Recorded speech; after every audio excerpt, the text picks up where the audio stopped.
မင်္ဂလာပါခင်ဗျာ ARD ကပတ်စင်တင်ဆက်နေတဲ့ editor စကားဝိုင်းအစီအစဉ်ကနေကြိုဆိုလိုက်ပါတယ်ဒီတစ်ပတ်မှာတော့ထိုင်းမြန်မာနယ်စပ်ကကြားဖြန့်လုပ်ငန်းတွေရဲ့ကံကြမ္မာဆိုတဲ့ကောင်းစဉ်နဲ့ကျွန်တော်တို့ဆွေးနွေးသုံးသပ်သွားကြမှာဖြစ်ပါတယ်ကျွန်တော်က ARD မြန်မာပိုင်း editor ကျော်ခပါကျွန်တော်နဲ့အတူတူဆွေးနွေးမဲ့သူကတော့ ARD ရဲ့ editor ချုပ်ကိုအောင်စောဖြစ်ပါတယ်ကောင်းစောမင်္ဂလာပါမင်္ဂလာပါကိုကျော်ကခုဆိုလို့ရှိရင်ထိုင်းကကြားဖြန့်လာငွေလိမ်ကိုင်းနေနှိမ်နှင်းစီမံချက်နဲ့ထိုင်းမြန်မာနယ်စပ်ကဒီကရင်ပြည်နယ်မြောက်ရီမြို့ရှမ်းပြည်နယ်တာချီလိတ်နယ်မွန်ပြည်နယ်ဖျားသုံးစုမြို့အပါဝင်ပေါ့လေနေရာ၅ခုကိုပြစ်မှတ်ထားပြီးတော့လျှက်စစ်မီ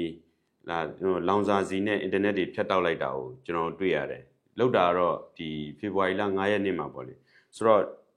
ဒီဟာတွေကဘယ်လောက်ထိမြေပြင်မှာတက်ရောက်မှုရှိနေပြီလဲဆိုတဲ့အခြေအနေနဲ့ပထမဆုံးကျွန်တော်စဆွေးနွေးကြည့်ကြအောင်ကျွန်တော်တင်တဲ့မြင်ကွင်းတွေပေါ့မြင်ကွင်းတွေကတော့ကိုကျော်ကပို့ပြီးသိမယ်တင်တယ်ကျွန်တော်ဘက်ကပြောချင်ရှိတာကတော့ဟိုဘကန်ကမီးချိန်တိတ်အခုတော့ဟိုဘကန်ကမီးမိန်ဖြစ်သွားတာပေါ့နော်ထိုင်းနိုင်ငံကတော့ဒီ action ကိုယူရတာကတရုတ်ရဲ့ဖိအားကြောင့်ယူရတယ်လို့ကျွန်တော်တို့သုံးသပ်လို့ရပါတယ်တော်လုံးစင်မှာတော့အဲ့ဒီလုပ်ငန်းတွေရဲ့40ခန်းလောက်တော့ရပ်သွားမယ်လို့ထိုင်းကာဝေးဝင်ကြီးကနေပြောထားတာရှိတယ်။ဘာကြောင့်လဲဆိုတော့လက်စင်ပြီးဖြတ်တောက်မှုကတက်ရောက်မှုရှိမယ်လို့တို့ကတွက်ထားတာရှိထိုင်းဘက်ကနေပြီးတော့ဒီအရှင်နေမြူခင်တော့ကလည်းဒီထိုင်းမြန်မာနယ်စပ်မှာတာဝန်ကျတဲ့ထိုင်းရဲချုပ်အနည်းဆုံး3ယောက်ကိုယာရုကဖယ်ရှားလိုက်တာဖြစ်တယ်။ဘာကြောင့်လဲဆိုတော့အဲ့ဒီမှာဖြစ်နေတဲ့အခုလို scam online တွေမှုလို့ပေါက်လာတဲ့ဒုစရိုက်လုပ်ငန်းတွေကိုလုံးဝအရေးမယူပဲနဲ့ထိုင်းပြီးကြည့်နေတယ်။ထိုင်းပြီးကြည့်နေတယ်ဆိုတာလည်းဟလာထိုင်းပြီးကြည့်တာအကြောင်းရှိမှာပေါ့။ဒီဘက်ကအာဏာပိုင်တွေရောအထက်ကဟိုဘက်ကအာဏာပိုင်တွေရောဒီဒုစရိုက်လုပ်ငန်းတွေကနေပတ်စံတွေဘယ်လောက်ရနေတယ်လဲဘယ်လောက်ခွန့်ထားလဲဆိုတာလည်းရှိမယ်လို့ထင်ပါတယ်အဲ့ဒါကြောင့်လည်းဒီလုပ်ငန်းတွေအခုတည်းဆက်ပြီးတော့ရှင်သန်ကြီးထွားနေတာကိုကျွန်တော်တို့တွေ့ရတာပေါ့နော်ဒါပေမဲ့ထိုင်းဘက်ကတော့အခုဆိုရင်ဘာတွေတွေ့ရလဲဆိုရင်မြန်မာဘက်ကနေထိုင်းဘက်ကိုလာပြီးတော့ဓာတ်စီလာထဲတာတွေအဲ့ဒါကိုလည်းအခုအကန့်အသတ်နဲ့ခွင့်ပေးထားတာကျွန်တော်တို့တွေ့ရတယ်အဓိကတော့မြဝတီဘက်ကပြည်သူပြည်သားတွေကပို့ပြီးဒုက္ခရောက်ကုန်ရတယ်ဆိုပြီးတော့ထိုင်းဘက်ကနေပြီးတော့ရေးသားသတင်းတွေရေးသားဖော်ပြတာကိုကျွန်တော်တို့တွေ့ရတယ်ပေါ့နော်ဒါပေမဲ့တာချီလိတ်မှာရှိတဲ့ scam online ကတော့လာအိုဘက်ကနေမီးဝယ်တယ်ဆိုပြီးသတင်းတွေထွက်လာတယ်ဟုတ်ကဲ့မီးဆက်လင်းနေနိုင်တာဆိုတော့ကိုကျော်ခမြင်ကွင်းနေနေရှင်းပြပါလားဟုတ်ကဲ့ခုနပြောခဲ့တဲ့ဒီဖျားသုံးစုတာချီလိတ်မြဝတီပေါ့လေဒီ၃နေရာဒီမြို့နယ်၃မြို့နယ်ပါဝင်ပြစ်မှတ်၅ခုကိုဒီလျှက်စစ်မီးအင်တာနက်နဲ့ဒီလောင်စာစီဖြတ်လိုက်တဲ့အခြေအနေလုပ်ခဲ့တာပေါ့ခုနကောင်စောပြောသလိုပဲတာချီလိတ်ကတော့ဒီလာအိုဘက်ကနေပြီးတော့မီးချက်ချင်းဆက်သွယ်နိုင်လိုက်တဲ့အတွက်ကြောင့်တာချီလိတ်ကတော့ပုံမပြတ်ဘူးပေါ့လေဒါပေမဲ့ပုံပြတ်သွားတာတော့ဖျားသုံးစုနဲ့ဒီမြောက်ရီမှာပုံပြတ်သွားတာပေါ့လားဒီမီးကတော့40ရာခိုင်နှုန်းရောကျသွားတယ်အရင်လောက်မီးထိန်တင်မကြီးပဲနဲ့မှောင်သွားတယ်ဒီမှာဘာတွေကထိခိုက်သွားလဲဆိုတော့ဒီအရက်သားတွေကတော့လုံးဝဒီရဲ့တန်ကိုခံလိုက်ရတယ်သူသဖြင့်တော့လောင်စာစီနဲ့လျှက်စစ်မီးတန်ကိုခံလိုက်ရတာပေါ့ဒီလျှက်စစ်မီးမရတဲ့အတွက်ကြောင့်အခက်အခဲတွေဖြစ်ကုန်တယ်နောက်ပြီးတော့လောင်စာစီပြဿနာကတော့တူတူကြိတ်ကြိတ်ကျွန်တော်တို့မြင်သာနေတာကတော့မြောက်ရီမြို့ပေါ်မှာဒီလောင်စာစီရရှိရတဲ့အတွက်တန်းစီနေတဲ့ဟာကလမ်းတစ်ဝက်လောက်အထိကိုဟိုတော်တော်ကိုရှည်ရှည်လျားလျားဖြစ်နေတယ်ခုနကွန်စော်ပြောတဲ့ထက်မှလည်းပါပါတယ်မြောက်ရီမြို့မှာတင်ဟိုဒီတန်းစီလို့မလုံလောက်လို့ဒီထိုင်းနိုင်ငံဘက်ကိုပါမဲဆောက်မြို့ဘက်ကိုပါတွားပြီးတော့စီဖြစ်နေရတဲ့အခြေအနေတွေပေါ့လေထိုင်းဘက်ကမျောလင့်ထားတာကတော့လာဒီတပတ်နှစ်ပတ်လောက်ကြာလို့ရှိရင်တိတိတတ်တာအပြောင်းလဲတွေရှိလာလိမ့်မယ်ဆိုတော့ဒီသူတို့မျောလင့်ချက်လည်းရှိတာပေါ့ဒါပေမဲ့ကြားဖြန့်လုပ်ငန်းတွေဘယ်လောက်ထိခိုက်သွားသလဲဆိုတော့ကိစ္စကတော့မိကွန်းထုတ်เสียတော့ဖြစ်တာပေါ့လေဘာလို့လဲဆိုတော့ကြားဖြန့်လုပ်ငန်းတွေကဒီသတင်းတွေကိုသူတို့ကကြိုရထားတယ်ကြိုရထားတဲ့အတွက်ကြောင့်စီတွေကိုလောင်စာစီတွေကိုပေပါလိုက်ဝယ်ပြီးတော့စုဆောင်းထားတာတွေရှိတယ်နောက်တစ်ခုကသူတို့ကဒီ generator တွေပေါ့ဒီမီးစက်ကြီးတွေကိုလည်းဟိုကြိုတင်ပြင်ဆင်ပြီးတော့ဟိုဒီနေရာမှာထားတယ်ဒီမီးစက်နှိုးပြီးတော့အခုကတော့လဲပတ်နေတာပေါ့အင်တာနက်မှာဆိုလို့ရှိရင်လဲ Starlink လို့ခေါ်တဲ့ဒီစက်တွေကိုသူတို့သုံးပြီးတော့ဆက်ပြီးတော့လဲပတ်နေတာသူတို့အတွက်ကတော့ထူးထူးခြားခြားထိခိုက်သွားတဲ့ဆိုတဲ့အတန်တွေကျွန်တော်တို့မကြားရသေးဘူးပေါ့လေဒီရဲ့ရိုက်ခတ်မှုအရှိန်ကိုဟို BGF ကောင်းဆောင်တွေဆိုလို့ရှိရင်လည်းသိပါတယ်ဟိုဒီမနေ့ကဆိုလို့ရှိရင်လည်းနိုင်ငံတရုတ်နိုင်ငံသား40လောက်နဲ့နိုင်ငံသားစုစုပေါင်း61ယောက်ကိုပြန်ပြီးတော့လွှဲပြောင်းပေးလိုက်တဲ့အခြေအနေတွေရှိတာပေါ့နော်ဟုတ်အဲ့တော့ထိုင်းဘက်ကတော့ action စယူပြီလို့ပြောလို့ရတာပေါ့နော်ထိုင်းကဘာကြောင့်ပေါ့နော် action ကိုဟိုပြက်ပြက်သားသားယူလိုက်တယ်လို့ပြောလို့ရတာပေါ့ဘာကြောင့်ဒီလိုလုပ်လိုက်တယ်လို့များသုံးသပ်မိလဲ ဆိုတော့ဒ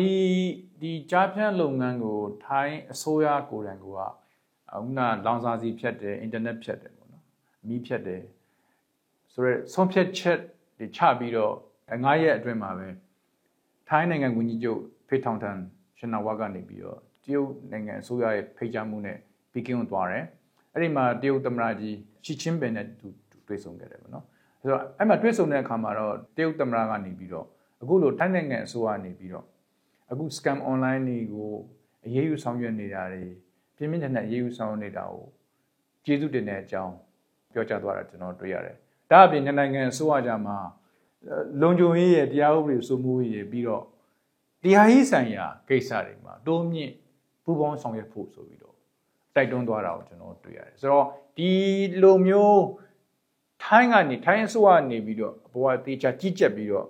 action တွေစပြီးယူတဲ့အချိန်မှာအရေးယူဆောင်မှုတွေစတင်လုပ်တဲ့အချိန်မှာမရှိမနှောင်းပါပဲထိုင်းဝန်ကြီးချုပ်ကိုယ်တိုင်ကတရုတ်နိုင်ငံကိုတရားဝင်သွားရောက်လက်ပတ်ခဲ့တယ်တရုတ်သမ္မတနဲ့တွေ့ဆုံခဲ့တယ်ဒါတွေကဘာအောင်ပြလဲဆိုရင်တရုတ်အစိုးရအနေနဲ့ဒီကိစ္စမှာထိုင်းကိုအသေးချာကင်တွယ်စေခြင်းနေဆိုတော့ပေါ်လွင်နေတာဖြစ်တယ်အဲ့မတိုင်ခင်မှာလည်းတရုတ်နိုင်ငံရဲ့ပြည်သူ့လုံခြုံရေးဌာနကဒုဝန်ကြီးကိုယ်တိုင်ကမဲဆောက်မြဝတီကိုလာခဲ့တယ်နေဆက်မှာလာရောက်ကြည့်ရှုခဲ့တယ်ဆိုတော့ဒါတွေကိုကြည့်မယ်ဆိုရင်ဒါတွေအကုန်လုံးကတရုတ်နိုင်ငံကဖိအားဘယ်လောက်ကြီးတယ်ဆိုတာထိုင်းနိုင်ငံမှာဘယ်လောက်ရှိတယ်ဆိုတာကျွန်တော်တွေ့ရမှာဖြစ်တိုက်ရိုက်ကိုမြေပြင်ဆင်းလာတဲ့အခြေအနေပေါ့နော်ရှိတယ်နော်နောက်တစ်ခုပြန်ကြည့်မယ်ဆိုရင်လည်းဒီထိုင်းနိုင်ငံရဲ့ဒီစီးပွားရေးပေါ့သူကအဓိကကတော့ tourism ကမ္ဘာလက်ခီးသွားလုပ်ငန်းပေါ်မှာသူအဓိကသူ့ရဲ့ income သူ့ရဲ့ income အဲ့ရလာတာပေါ့သူ့ရဲ့ဝင်ငွေအဲ့ရနေလာတာအများစုလာတာဆိုတော့2024မှာဆိုရင်တရုတ်နိုင်ငံကလာတဲ့တရုတ်ခီးသွားက 6.8 တန်းရှိတယ်ဆိုတော့ဒီနှစ်ဆိုရင်တို့မှန်းထားတာ2025မှန်းထားတာတို့8 တန်းအထိမှန်းထားတယ်တရုတ်နိုင်ငံလာဖို့ကိစ္စမှာဆိုတော့မကြသေးခင်ဆိုရင်လည်းဒီဒူကုံကူးကိစ္စမှာတရုတ်နိုင်ငံတရုတ်မင်းသားတယောက်ပေါ့နော်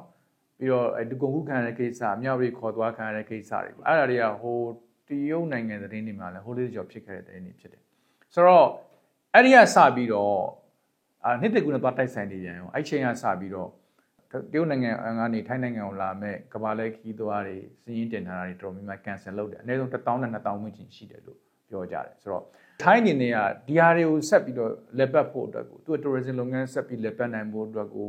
တရုတ် tourist တွေဆက်ပြီးလာဖို့အတွက်ကိုသူကအဓိကလုပ်ပြရမှာထိုင်းနိုင်ငံကလုံခြုံနေဆိုတာကိုသူကပြရမှာဖြစ်တယ်ဆိုတော့အဲ့ဒါကလည်းအဓိကအချက်တစ်ချက်ပါတယ်လို့ကျွန်တော်ကတော့သုံးသပ်တယ်ဒါကြောင့်လည်းတရုတ်အစိုးရကိုယ်တိုင်ကထိုင်းကိုအသေးချာဖိအားပေးပြီးတိုက်တွန်းပြီးတော့လှုပ်ဆောင်ခိုင်းတာကိုကျွန်တော်တွေ့ရတာဖြစ်ပါတယ်ဟုတ်ကဲ့ကျွန်တော်တို့ဒီတေချာတဲ့အချက်လက်တွေကိုပြောမယ်ဆိုလို့ရှိရင်ကျွန်တော်တို့like Google Map တွေကနေပြန်စစ်ကြည့်မယ်ဆိုလို့ရှိရင်စစ်တပ်ကအာဏာသိမ်းပြီးတဲ့နောက်မှာထိုင်းမြန်မာနယ်စပ်တောင်ရင်းမြစ်တစ်လျှောက်ပေါ့ကင်ပြည်နယ်ထဲမှာတောင်ရင်းမြစ်တစ်လျှောက်မှာဆိုလို့ရှိရင်ဒီခုနပြောနေတဲ့ရွှေကုတ်ကို KK Park ကြောက်ခတ်စတဲ့နေရာတွေအပါအဝင်ဒီတောင်ရင်းမြစ်ကြောင်းတစ်လျှောက်ကိုအမိပြုတ်ပြီးတော့ဖွင့်ထားပြီးတော့မှုလိုပေါက်လာတဲ့ဒီကြားဖြန့်လုပ်ငန်းတွေတော်တော်များများကိုတွေ့ရတယ်အဲ့ဒီကနေပြီးတော့မှမြန်မာထိုင်းပါဝင်တရုတ်နဲ့နိုင်ငံတကာကိုပြစ်မှတ်ထားပြီးတော့ငွေလိမ်နဲ့ဂိုင်းတွေကကြီးထွားလာတာပေါ့ဆိုတော့ဒီနေရာတွေကတော့ခုနတိုင်းသားလက်နက်ကင်အဖွဲ့အစည်းတွေမြန်မာစစ်တပ်တို့နဲ့လည်းအများကြီးပတ်သက်နေတာကိုကျွန်တော်တွေ့ရတယ်ဒီလိုအခြေအနေတွေကိုဒီမြန်မာစစ်ကောင်စီကဘာမှတခွန်းတပါဒမြမဟခဲ့ဘူး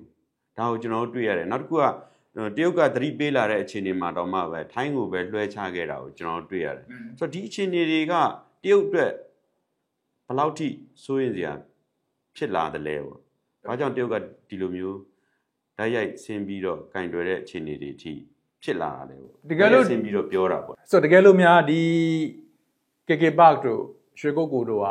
တရုတ်မြန်မာနယ်စပ်မှာဆိုရင်ကျွန်တော်တို့ဒီတက်ပို့ပြီးပြင်းထန်တဲ့ရေးယူမှုမျိုးကိုတရုတ်ဘက်ကနေကျွန်တော်တွေ့ရနိုင်တယ်ဒါပေမဲ့အခုထိုင်းကဖြစ်နေတယ်ဆိုတဲ့အခါမှာဒါကြောင့်လဲထိုင်းကိုတရုတ်ဘက်ကလုံခြုံရေးအရာရှိတွေဂတိလာတယ်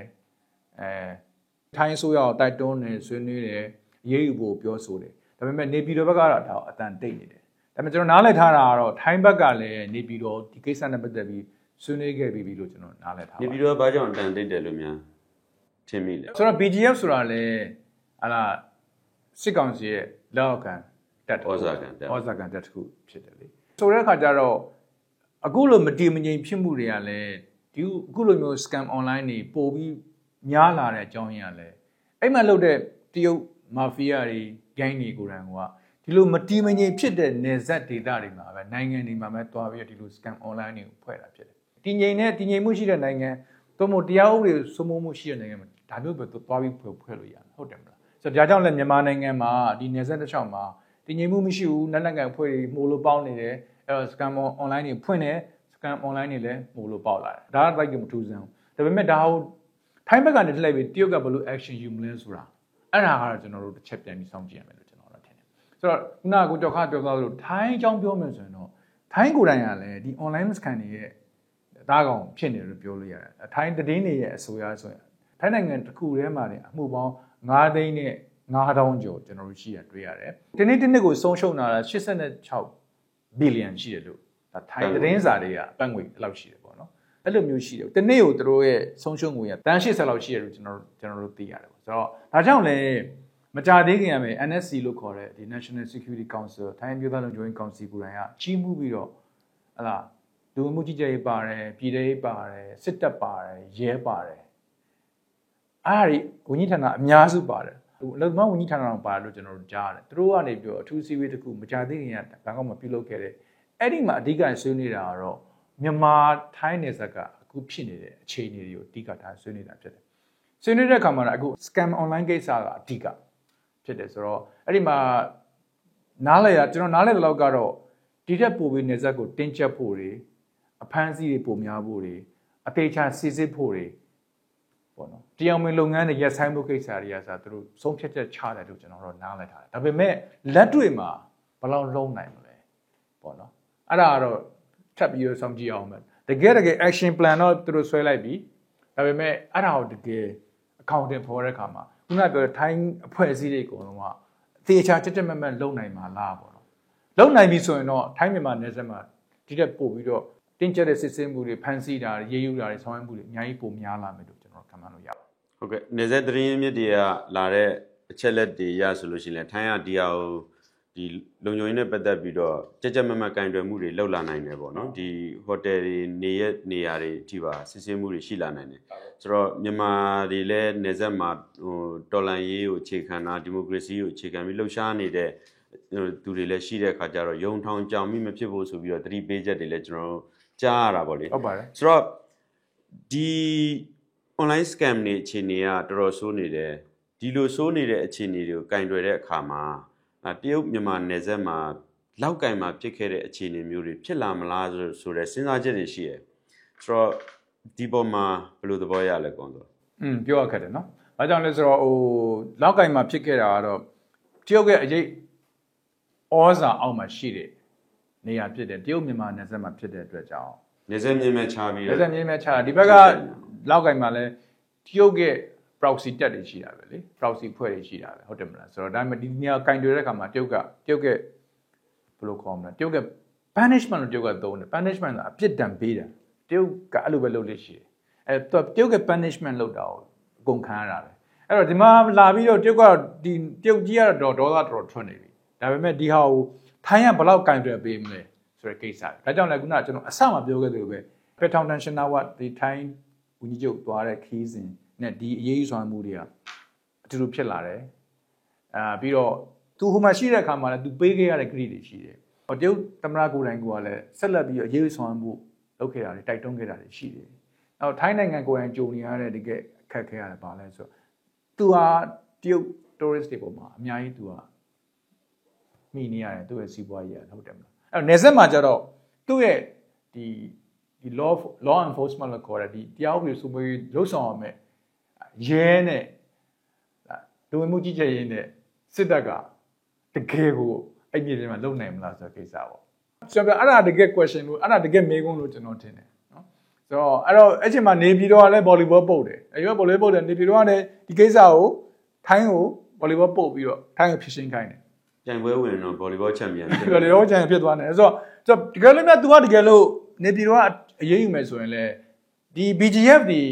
သူ့ရဲ့ဩဇာခံဖြစ်တဲ့အတွက်ကြောင့်တနက်ပြောင်းအောင်သူ့ဘက်ကိုလှည့်လာနေတာလည်းရှိသေးတာဟုတ်တယ်မလားအဲ့တော့ဒီနယ်စပ်တစ်ခုလုံးကတရားဥပဒေစိုးမိုးမှုကင်းမဲ့တာဖြစ်တယ်အဲကြောင့်လေဒီ scam online ကနေဒီ mafia တွေ gangster တွေကိုဒီမှာလာပြီးတော့ ခိုးအောင်တဲ့နေရာဖြစ်နေတာဒါကိုတရုတ်နဲ့ထိုင်းနဲ့မြန်မာနဲ့အဲ့ BGF တွေနဲ့ဘယ်လိုဖြည့်ရှင်းကြမလဲအဲ့လိုပြောမယ်ဆိုရင်တော့ဒီ3ပွင့်ဆိုင်4ပွင့်ဆိုင်ပေါ့ဗျာအခြေအလွမ်းမဟုတ်ဘူးเนาะအကျန်းစွန့်စားရတဲ့ဖြစ်မယ်လို့ကျွန်တော်တို့ပြောလို့ရတယ်ဟုတ်ကဲ့ကွန်ဆာကျေးဇူးတင်ပါတယ်ကျေးဇူးတင်ပါတယ်ကိုကျော်က